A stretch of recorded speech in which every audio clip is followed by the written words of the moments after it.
क्या आपने कभी ये सोचा है कि आपकी जिंदगी में जो कुछ भी बार बार घट रहा है वो सच में संयोग है या कोई पैटर्न?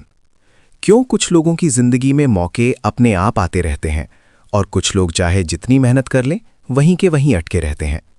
क्या फर्क सिर्फ किस्मत का है या किसी ऐसी चीज का जिसे हमें कभी सिखाया ही नहीं गया? अगर सब कुछ मेहनत से ही तय होता तो क्या कभी आपने ये देखा है कि कुछ लोग कम मेहनत में भी ज्यादा शांति और संतुलन में क्यों रहते हैं? कभी ध्यान दिया है कि कुछ लोगों के पास बैठते ही मन अपने आप हल्का हो जाता है और कुछ लोगों के साथ बिना वजह थकान और बेचैनी बढ़ने लगती है? क्या ये सिर्फ व्यवहार है या इसके पीछे कोई अदृश्य कारण है? और ये सवाल भी जरूरी है, अगर आपके विचारों का आपकी सेहत पर कोई असर ना होता तो डॉक्टर आजकल मेंटल स्टेट, स्ट्रेस और इमोशंस की इतनी बात क्यों करते? अगर डर सिर्फ दिमाग की कहानी होता तो डरते ही दिल की धड़कन क्यों बदल जाती है, जिसे अगर आपने महसूस कर लिया शरीर को प्रतिक्रिया देने लगता है। रियलिटी बदल सकती है। एक ऐसी फ्रीक्वेंसी है जिसे हमारे पूर्वज और ऋषि मुनि जानते थे। वो इसका इस्तेमाल करके अपने जीवन को अपनी इच्छा अनुसार चलाते थे। ये कोई कल्पना नहीं है, ये एक खास तरंग है। जिस पल ये जागती है उस पल आपकी जिंदगी में चमत्कार दिखाई देने लगते हैं। जरा ध्यान दीजिए, जब आप किसी ऐसी चीज के बारे में सोचते हैं जिसे आप दिल से चाहते हैं, अपने परिवार की खुशी, अपनी सफलता, अपनी शांति, तो आपके शरीर में एक अलग सी ऊर्जा महसूस होती है, एक पॉजिटिव खिंचाव। और जब आप किसी डर या चिंता के बारे में सोचते हैं तो शरीर सिकुड़ जाता है, एक भारीपन, एक नेगेटिविटी। अगर आपने ये फर्क अभी महसूस किया है तो नीचे कमेंट कीजिए, आई फील इट। ये सिर्फ एक कमेंट नहीं है, ये सबूत है कि आप इस दैवीय शक्ति को महसूस करने के लिए तैयार हैं। जब आप इस फॉरबिडन फ्रीक्वेंसी को एक्सेस करना सीख लेते हैं तो रियलिटी आपका विरोध करना बंद कर देती है। दिन, हालात, लोग सब आपके साथ बहने लगते हैं। कुछ ही दिनों में आप खुद देखेंगे कि आपकी इच्छाएं बिना ज्यादा मेहनत या स्ट्रगल के सच होने लगती हैं। ये कोई जादू नहीं है, ये एक सटीक वाइब्रेशनल कोड है। ये तरंग आपके अहंकार को शांत कर देती है और आपको आपकी असली जगह पर वापस ले आती है। आप सिर्फ परिस्थितियों पर रिएक्ट करने वाले किरदार नहीं हैं, आप अपनी दुनिया के रचयिता हैं, एक कॉन्शियस क्रिएटर। ठीक वैसे ही जैसे हमारे आराध्य देव भगवान शिव अपनी इच्छा मात्र से सृष्टि की रचना और विलय कर सकते हैं, वही शक्ति आपके अंदर भी है, बस वो अभी सोई हुई है। आज आपकी जिंदगी बाहरी चीजों की गुलाम है क्योंकि आप उस अवस्था से कट चुके हैं जहां बाहरी चीजें आपकी गुलाम होती हैं। हर बार जब आप रचने की बजाय सिर्फ रिएक्ट करते हैं, हर बार जब आप प्रवाह में बहने की बजाय जबरदस्ती करते हैं, तो आप उसी सिस्टम को मजबूत करते हैं जो आपको बार बार एक जैसे दुख और परेशानियों के पैटर्न में फंसाए रखता है। जो ज्ञान मैं आपको बता रहा हूं वो एक ऐसे सटीक मैकेनिज्म पर काम करता है जो आपकी इच्छा और उसके सच होने के बीच खड़ी झूठी दीवार को गिरा देता है। हमारे ऋषि मुनि जानते थे, यथा पिंडे तथा ब्रह्मांडे, जो आपके भीतर है वही पूरे ब्रह्मांड में है। आपका शरीर सिर्फ रिसीवर नहीं है, आप एक शक्तिशाली ट्रांसमीटर है। आपकी हर कोशिका एक खास फ्रीक्वेंसी छोड़ती है जो क्वांटम फील्ड से होकर गुजरती है और उसी के अनुसार अनुभव आपको वापस मिलते हैं।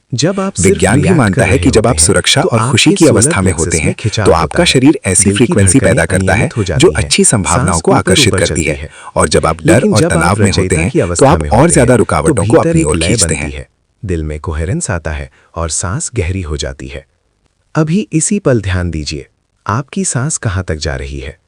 इससे साफ समझ में आने लगता है कि इंसान इस समय किस मोड में जी रहा है। ज्यादातर लोग एक अदृश्य गुलामी में जी रहे हैं, जहां शरीर सुरक्षित नहीं महसूस करता और दिमाग हर पल खतरा खोजता रहता है। इस चेन को तोड़ने की शुरुआत नर्वस सिस्टम में सुरक्षा की भावना लौटने से होती है। जब शरीर को लगता है कि खतरा खत्म हो गया है तो दिमाग अपने आप बदलने लगता है। पेट से चलने वाली गहरी सांस सीधे वेगस नर्व तक पहुंचती है, वही नर्व जो आदिम मस्तिष्क को बताती है अब लड़ने या भागने की जरूरत नहीं है। यही वो क्षण होता है जब सर्वाइवल मोड धीरे धीरे शांत होने लगता है। ये सिर्फ रिलैक्सेशन नहीं है, ये न्यूरोलॉजिकल रीप्रोग्रामिंग है। वो प्रोग्राम जो इंसान को हमेशा डरा हुआ, रिएक्टिव बनाए रखता है, वो यहीं पर ढीला पड़ने लगता है। ध्यान जब सांस पर लौटता है तो चेतना के नए सर्किट बनते हैं। हर बार ध्यान भटक कर वापस आता है, रिएक्टिविटी कमजोर होती जाती है। ये मेडिटेशन नहीं है, ये एक नया ऑपरेटिंग सिस्टम है जहां हालात तय नहीं करते कि अंदर क्या चलेगा। असली ताकत तब सामने आती है जब ये अवस्था कभी भी कहीं भी एक्सेस होने लगती है। मुश्किल के बीच सिर्फ एक गहरी पेट की सांस इंसान को शिकार से निर्माता बना देती है। इसके बाद शरीर के अंदर कुछ खास बिंदु इस फ्रीक्वेंसी को स्थिर करते हैं। छाती का केंद्र, जहां दबाव और गर्माहट सीधे हार्ट सेंटर तक जाती है। ये स्पर्श दिमाग को सुरक्षा का संदेश देता है। खोपड़ी और गर्दन के जंक्शन पर जमा पुराना तनाव यहीं से ढीला पड़ता है। यही वो जगह है जहां लगातार सतर्क रहने की थकान इकट्ठा होती रहती है। जब ये तनाव छोड़ता है तो आंखों के आसपास और सांस की क्वालिटी में बदलाव महसूस होने लगता है। ये संकेत है कि अलर्ट सर्किट शांत हो रहे हैं। पेट और डायफ्राम के बीच का क्षेत्र वो जगह है जहां जबरदस्ती करने की आदत जमी रहती है। जल्दबाजी, कंट्रोल की कोशिश, नतीजों को पकड़ने की बेचैनी। जब ये हिस्सा नर्म होता है तो अंदर एक फैलाव आता है। जल्दबाजी खत्म होती है और रचनात्मकता वापस लौटती है। यहीं से फर्क साफ दिखने लगता है। इंट्यूशन और डर के बीच का फर्क। डर तुरंत सच्ची सिकुड़न इंट्यूशन लाता है। हमेशा फैलाव बंद लाती छाती, है। खुली कसी हुई छाती, गर्दन, शांत गर्दन, टाइट पेट। नरम पेट। यही शरीर सबसे ईमानदार कंपास है। जब ये फ्रीक्वेंसी स्थिर होती है तो बाहरी दुनिया भी बदलने लगती है। सिंक्रोनिसिटीज बढ़ जाती हैं। सही समय पर सही लोग, अचानक मिलने वाली जानकारी, बिना जबरदस्ती के रास्ते खुलना। मेहनत कम लगती है और परिणाम बढ़ने लगते हैं। जीवन में एक सहज फ्लो आ जाता है। और सबसे बड़ा संकेत, आपकी मौजूदगी में दूसरे लोग शांत महसूस करने लगते हैं, कुछ किए बिना।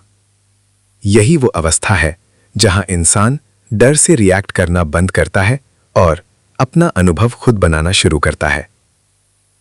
जब ये संकेत लगातार दिखाई देने लगे तो समझ जाइए कि ये नई न्यूरल कॉन्फ़िगरेशन अब आपका डिफ़ॉल्ट ऑपरेटिंग सिस्टम बन चुकी है। अब इस अवस्था को बनाए रखने के लिए किसी मेहनत की जरूरत नहीं रहती। ये अपने आप बनी रहती है क्योंकि आपके मस्तिष्क के सर्किट सचमुच बदल चुके हैं। अब आप वो इंसान नहीं रहते जो कभी कभी अपनी शक्ति को महसूस करता है। अब आप वो बन जाते हैं जो अपनी शक्ति में ही जीता है और ऐसी वास्तविकता को आकर्षित करता है जो इसी ऊंची फ्रीक्वेंसी से मेल खाती है। 50 साल की मीरा अपना छोटा सा बिजनेस ऐसे चला रही थी मानो वो लगातार आग बुझा रही हो। सुबह आग खुलते ही पेट में तनाव, रात को सोते समय भी वही दबाव। हर क्लाइंट एक जंग लगता था, हर प्रपोजल रिजेक्शन एक युद्ध।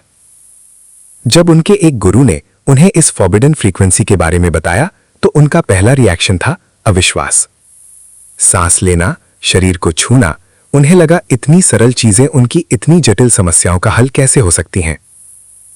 लेकिन जब उन्होंने पहली बार इन 3 पोर्टल्स के क्रम से इस फ्रीक्वेंसी को एक्सेस किया, हथेली छाती पर, गर्दन के C20 पॉइंट पर हल्का दबाव और डायफ्राम जंक्शन पर स्पर्श, मीरा ने कुछ ऐसा अनुभव किया जो वो सालों से भूल चुकी थी।